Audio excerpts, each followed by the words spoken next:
नमस्कार, स्वागत आपका हरियाणा न्यूज 24 पर। मैं हूं प्रिंस लांबा। कांग्रेस की सोची को लेकर लगातार राजनीतिक घमासान जारी है और कहीं ना कहीं एसआर के गुट की बात की जाए या फिर हुड्डा गुट की बात की जाए, दोनों गुटों के बीच जो खींचतान है उसी के चलते कांग्रेस हाईकमान भी 9 लोकसभा सीटों पर प्रत्याशियों के नाम जारी करने को लेकर हिचकिचा रहा है। कांग्रेस हाईकमान भी कहीं ना कहीं असहाय, असमर्थ प्रतीत हो रहा है, महसूस हो रहा है।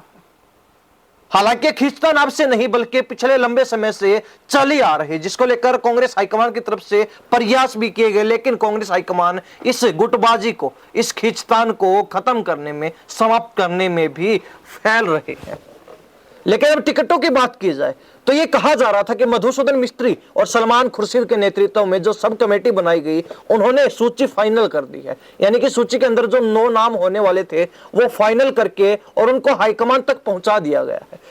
अब अंतिम फैसला जो है राहुल गांधी और राष्ट्रीय अध्यक्ष मल्लिकार्जुन खड़गे को लेना है और कहीं ना कहीं आज की तारीख उसको लेकर तय की गई थी, लेकिन तारीख पर तारीख जरूर दी जा रही है। कांग्रेस की सूची का लोकसभा चुनाव को लेकर जो प्रत्याशी घोषित किए जाने हैं उनकी सूची का कोई नामो निशान दूर दूर तक नजर नहीं आ रहा है। लेकिन कांग्रेस के विश्वसनीय सूत्रों के हवाले से हमें जो जानकारी मिली है, हमारे जो सूत्र है कांग्रेस के अंदर है, कहीं ना कहीं जो मीटिंगों में फैसला होता है, जो मीटिंगों के अंदर बड़े बदलाव की बातचीत चलती है, जिन मुद्दों पर चर्चा होती है, उनको लेकर क्या कुछ जो है मीडिया को जानकारी देनी है वो उन सूत्रों के हवाले से हमें पता चलता है। ऐसे में सूत्रों के हवाले से जो बड़ी खबर सामने आ रही है, जो ब्रेकिंग न्यूज सामने आ रही है, वो ये है कि कांग्रेस के द्वारा जो फाइनल सूची की गई थी, सब कमेटी के द्वारा कांग्रेस हाईकमान को जो सूची भेजी गई थी, उसमें भी बड़ा बदलाव किया जा रहा है। और बड़ा बदलाव जो है हरियाणा की रोहतक लोकसभा सीट, जिसे सबसे हॉट सीट और सबसे चर्चित सीट माना जाता है, जहां चुनावी फाइट जो है जबरदस्त और रोमांचक मुकाबला चुनाव में देखने को मिलता है, वहां बड़ा बदलाव करने का मन जो है कांग्रेस बना चुकी है। यानी कि कांग्रेस हाईकमान ने दीपेंद्र हुड्डा की बजाय भूपेंद्र हुड्डा को चुनाव लड़ने के लिए कह दिया है। ऐसे में बड़ी बात यह है कि भूपेंद्र हुड्डा जो लगातार लोकसभा चुनाव के बजाय विधानसभा चुनाव लड़ने की इच्छा जाहिर कर रहे थे, कहीं ना कहीं अपने आप को सीएम रिप्रेजेंट करने के लिए लगातार प्रयासों में जुटे हैं और प्रयास यहां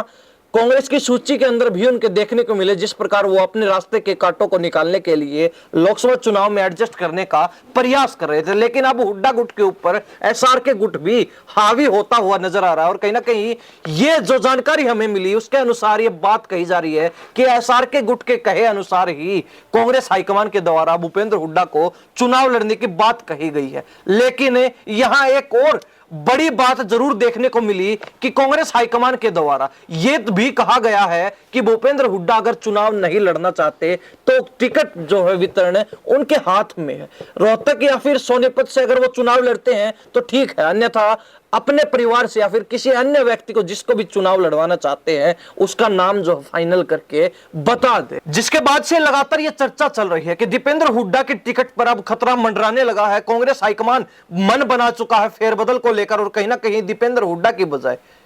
अब भूपेंद्र हुड्डा पर दाव लगाने का प्रयास किया जा रहा है। लेकिन भूपेंद्र हुड्डा भी चंगुल में फंसते हुए नजर नहीं आ रहे। ऐसे में अब बड़ी संभावना और बड़ी चर्चाएं जो है वो ये सामने निकल कर आ रही हैं कि ना दीपेंद्र हुड्डा चुनाव लड़ रहे और ऐसे में भूपेंद्र हुड्डा भी चुनाव नहीं लड़ेंगे, क्योंकि उनका टारगेट जो है वो 2024 का लोकसभा चुनाव के बाद होने वाला विधानसभा चुनाव है, क्योंकि उनको सीएम बनने की जो इच्छा है और वो लगातार अपनी जनसभाओं में कहते रहे हैं कि आखिरी चुनाव है, आखिरी चुनाव में नैया पार लगा दो, लोगों से अपील करते हुए नजर आते हैं। तो ऐसे में कहीं ना कहीं अब यहां पर भूपेंद्र हुड्डा की पत्नी आशा हुड्डा और दीपेंद्र हुड्डा की पत्नी दोनों महिला कैंडिडेट का नाम चर्चा में चल रहा है कि हुड्डा परिवार की तरफ से या तो भूपेंद्र हुड्डा की पत्नी आशा हुड्डा चुनावी मैदान में नजर आ सकती है या फिर दीपेंद्र हुड्डा की पत्नी को चुनावी मैदान में, चुनावी रण में रोहतक सीट से उतारा जा सकता है। वैसे देखा जाए तो दीपेंद्र हुड्डा की टिकट कटने की संभावनाओं के पीछे भी एक बड़ा कारण है, तो वही भूपेंद्र हुड्डा के चुनाव ना लड़ने के पीछे भी एक बहुत बड़ा कारण है। अगर इनके सियासी मायनों पर नजर डाली जाए तो दीपेंद्र हुड्डा की टिकट कटने का सबसे बड़ा कारण यह है कि दीपेंद्र हुड्डा राज्यसभा सांसद है हरियाणा प्रदेश से, और अगर दीपेंद्र हुड्डा लोकसभा चुनाव लड़ते हैं रोहतक सीट पर, वो जीत जाते हैं, तो ऐसे में कहीं ना कहीं दीपेंद्र हुड्डा को राज्यसभा से इस्तीफा देना होगा और उसके चलते कांग्रेस का एक सांसद राज्यसभा से कम हो जाएगा। और कहीं ना कहीं कांग्रेस के पास पावर भी नहीं है कि वो दोबारा जो है हरियाणा प्रदेश से अपना एक सांसद राज्यसभा में भेज सके, क्योंकि कांग्रेस के पास उतने मत नहीं है, उतने वोट नहीं है। तो कहीं ना कहीं कांग्रेस हाईकमान का प्रयास है कि वो राज्यसभा की सीट को भी बचाए रखे और कहीं ना कहीं रोहतक सीट पर भी ऐसा कैंडिडेट उतारा जाए जो सामने खड़े विपक्षी दल यानी कि भाजपा के प्रत्याशी को कड़ी मुकाबला दे सके, कड़ी टक्कर दे सके, कड़ा मुकाबला दे सके। तो ऐसे में उंगली जो है भूपेंद्र हुड्डा पर टिकती है, लेकिन भूपेंद्र हुड्डा भी चुनाव नहीं लड़ना चाहते। उसके पीछे का कारण यह है कि भूपेंद्र हुड्डा जो है विधायक दल के नेता हैं और विधायक दल का काम आप सबको पता है क्या होता है। जब टिकट वितरण की बात आती है, जिस प्रकार आपने अब देखा होगा कि लगातार जो सीईसी के बैठकें चल रही हैं दिल्ली में कांग्रेस मुख्यालय पर, उसमें कहीं ना कहीं प्रदेश अध्यक्ष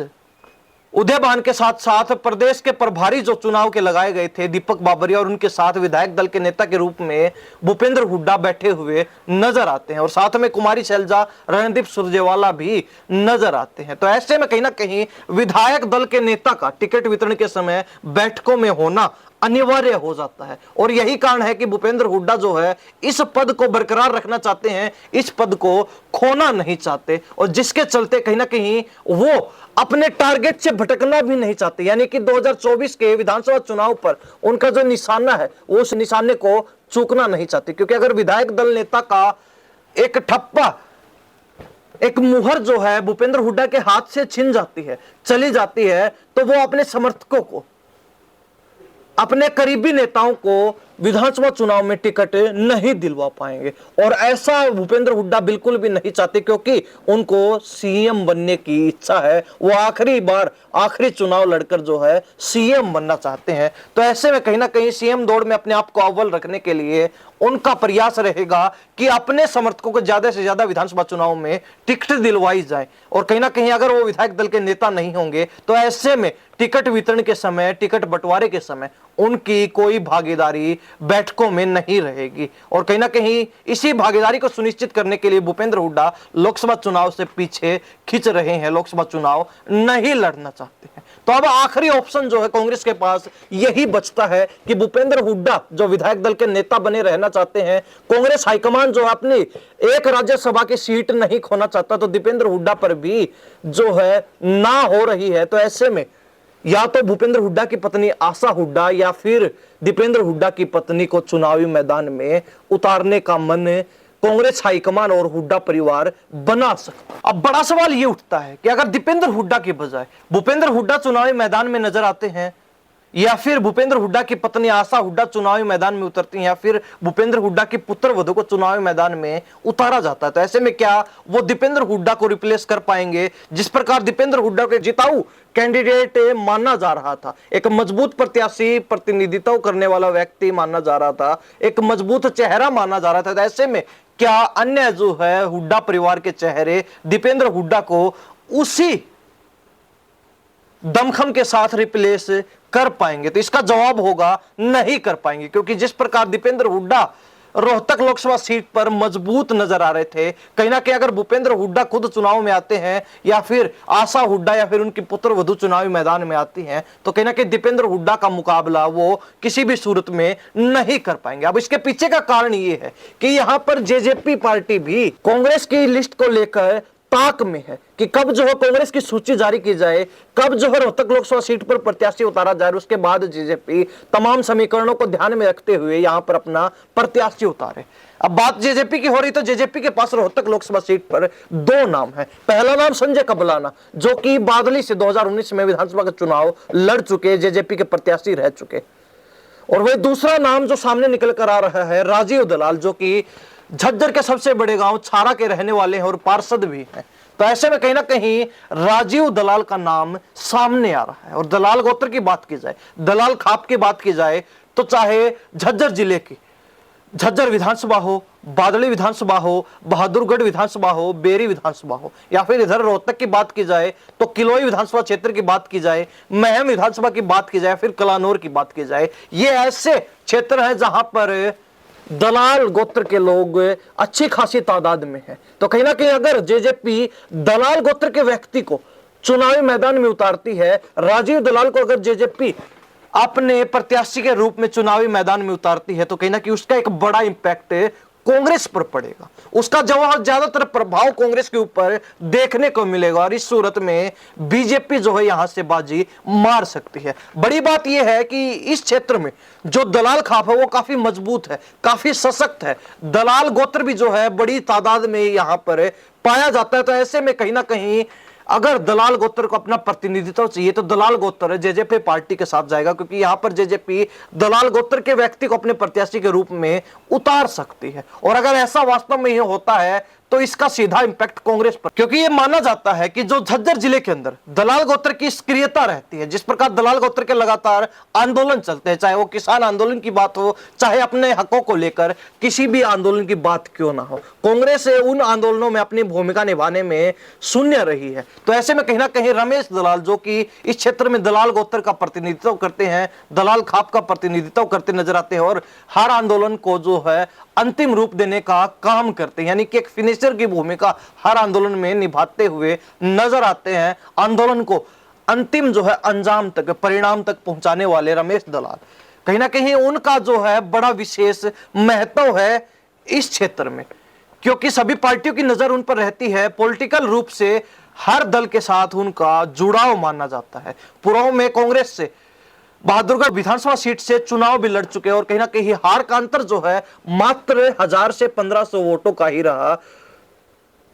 1000-1500 वोटों से वो विधायक बनने से चूक गए थे और कहीं ना कहीं अब हर पार्टी की नजर उन पर है कि वो किस तरफ जो है इशारा करते हैं, लेकिन कहीं ना कहीं आंदोलनों में भूमिका निभाने के चलते वो किसी भी तरफ इशारा नहीं करने वाले, किसी दल के साथ कहीं ना कहीं वो कनेक्ट नहीं है। तो ऐसे में अब दलाल गोत्र का एक बड़ा इंपैक्ट जरूर देखने को मिल सकता है रोहतक लोकसभा सीट पर। और जो बात कही जा रही है कि कांग्रेस यहां पर बदलाव कर सकती है, तो उस बदलाव के बाद क्या कुछ जो है इंपैक्ट यहां पर कांग्रेस पर देखने को मिलेगा? क्या कांग्रेस वास्तव में बदलाव करने से मजबूत हो सकती है या फिर कांग्रेस यहां पर नुकसान उठाने को मजबूर हो जाएगी अगर प्रत्याशी बदला जाता है? अब यह चर्चा यह है कि 75% चांसेस है, यानी कि 75% बदलाव की संभावनाएं लगाई जा रही कि दीपेंद्र हुड्डा का नाम बदलकर यहां पर किसी अन्य प्रत्याशी को उतारा जा सकता है। भूपेंद्र हुड्डा या फिर हुड्डा परिवार से कोई चेहरा हो सकता है, दीपेंद्र हुड्डा को छोड़। रोहतक